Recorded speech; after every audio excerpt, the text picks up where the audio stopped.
Já parou para pensar em como funciona o extintor de incêndio? Fique ligado que na aula de hoje você fica sabendo. Roda a vinheta!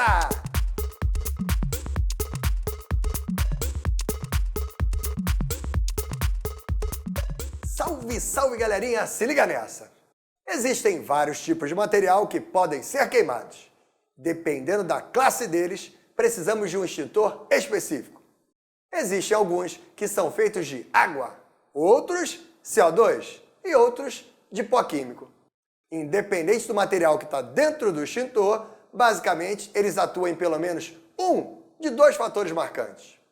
Ou eles chegam para baixar a temperatura do sistema, ou então exatamente em cima das substâncias envolvidas durante a queima. No caso, combustível e comburente. O comburente de toda a reação de combustão, de queima, é o oxigênio. Se você conseguir isolar do contato o oxigênio da substância que está sendo queimada, você acaba com a combustão. Falando do oxigênio, hoje veremos que a importância dele em várias outras reações. Dá uma olhadinha nessa que está surgindo aí. Nessa reação, o oxigênio está reagindo com o enxofre para produzir SO2. Logo em seguida, o SO2 reage com mais oxigênio e produz SO3. E por último, o SO3 reage com a água, produzindo ácido sulfúrico, H2SO4. Se você reparar, temos três reações que são consecutivas. Mas espera aí, como é que eu sei disso, hein? Reações consecutivas, quando o produto de uma é o reagente da outra, que é o que está acontecendo aqui. Dessa forma, podemos somar essas três etapas e encontrar a chamada equação global. Para isso, a quantidade do produto tem que ser igualzinha à quantidade do reagente. Isso não está acontecendo. Vamos devagarinho. Na segunda reação, temos exatamente que no reagente temos 2 de SO2. Então, na primeira, também teremos que ter 2 de SO2. Mas se eu mexer com um, mexo com todo mundo da reação. Então, multiplica todo mundo por 2 na primeira. Vai! 2, 2, 2. Agora sim, você consegue cortar o produto da primeira com o reagente da segunda. Vamos agora ver a segunda com a terceira. Produto da segunda. Temos exatamente 2 de SO3. E na de baixo, hein, teríamos que ter 2 de SO3. Por isso, temos que mais uma vez ajeitar a reação, multiplicando a terceira por 2. Multiplicando por 2, vai! 2, 2, 2. Agora sim, produto da segunda é igualzinho o reagente da terceira. Então é hora de cortar. Dessa forma, vamos ver o que sobrou do lado dos reagentes. No caso aqui, 2 de enxofre, 3 de oxigênio, 2 de um com um do outro. Além disso, ainda tenho a água na quantidade igual a 2. E lá no produto, eu tenho exatamente 2 de H2SO4. Então, se você perceber, a partir do somatório de 3 reações consecutivas, encontramos a equação global. Espera aí, mas o que isso tem a ver com estequiometria, hein? Existe um caso de estequiometria chamado reações consecutivas, que é esse que a gente acabou de colocar.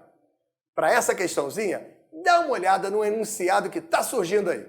Ele fala assim, ó, qual a massa de enxofre necessária para produzir 3 vezes 10 a 23 moléculas de ácido sulfúrico?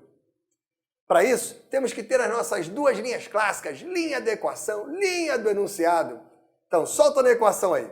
A informação que ele deu foi 3 vezes 10 a 23 moléculas. Exatamente de quem, hein? Do ácido sulfúrico. Então, embaixo do ácido sulfúrico, coloca 3 vezes 10 a 23 moléculas. E a pergunta dele é, qual é a massa de enxofre? É o nosso X, em grama. Então, embaixo do enxofre, X gramas. Agora, na linha da equação, você preenche com a mesma unidade de baixo. Grama, grama. Molécula, molécula. E quem preenche a linha de cima é a própria reação, é a própria equação. Vai lá! Temos 2 de enxofre. Cada enxofre na tabela periódica, 32 gramas. Se eu tenho 2, 64 gramas. Informação da equação. Olhando para o ácido sulfúrico, eu tenho ali o número 2 na frente. Esse 2 quer dizer número de mols. Eu sei que cada 1 mol contém aproximadamente 6 vezes 10 a 23 moléculas. Como eu tenho 2 mols, teria 12. Agora que eu já tenho tudo prontinho, basta fazer a regra de 3. ou se você percebeu o que aconteceu de um lado, vai ser respeitado do outro. Nesse caso aqui, de 12 para 3, dividiu por 4. Então, do outro lado, também tem que estar dividido por 4. Resultado, a nossa resposta final, 16 gramas. Essa é a massa de enxofre necessária para produzir essa quantidade de ácido sulfúrico. Agora que você que é um aluno Química Nota 10, manda bem demais na estequiometria envolvendo reações consecutivas, eu solto mais um caso para você. Dá uma olhadinha nesse enunciado que está surgindo aí. Determine a massa de água obtida quando misturamos 4 mol de H2 e 3 mol de O2, de oxigênio. Primeiro passo é montar a reação. H2, O2, produzindo água. Equação prontinha, balanceada, tudo certinho. Basta agora colocar as duas linhas. Vai! Linha de baixo, linha do enunciado, e a linha de cima, linha da equação. O enunciado fala pra gente o seguinte: quantidades de H2 e de O2. Segundo ele, 4 de H2, 3 de O2. E ele pergunta o seguinte: e a quantidade de água, hein? É o nosso X. Como ele perguntou massa, X em grama. Agora é só preencher a linha de cima. Mol com mol, grama com grama. Vai! Em cima do H2, na linha da equação, eu vejo que eu tenho 2 mols. E o oxigênio, hein? Lá na linha da equação, oxigênio, 1 mol. E a massa da água, hein? Cada água, 1 mol de água vale 18 gramas. Mas nessa reação, temos 2 mols, portanto, 36 gramas. Agora é só descobrir o X. Mas espera aí, tem alguma coisa estranha, hein? Para descobrir o X, bastava eu ter uma coluna preenchida com informação.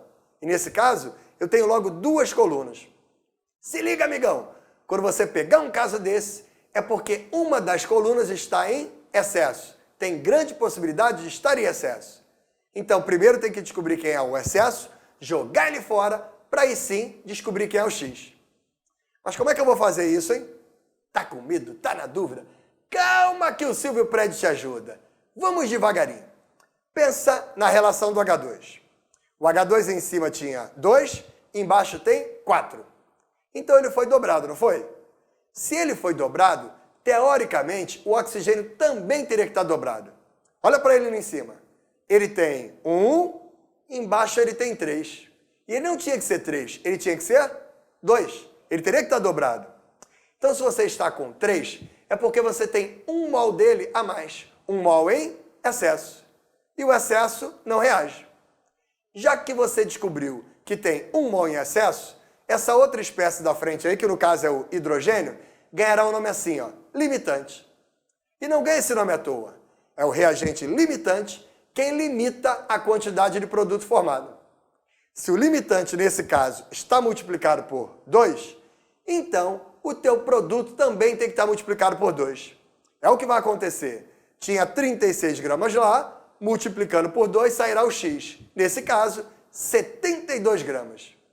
Agora que você já sabe tudo das reações consecutivas e com reagente em excesso, bata no peito e grita assim: eu sou o Química Nota 10. Fique ligado até a próxima aí. Valeu!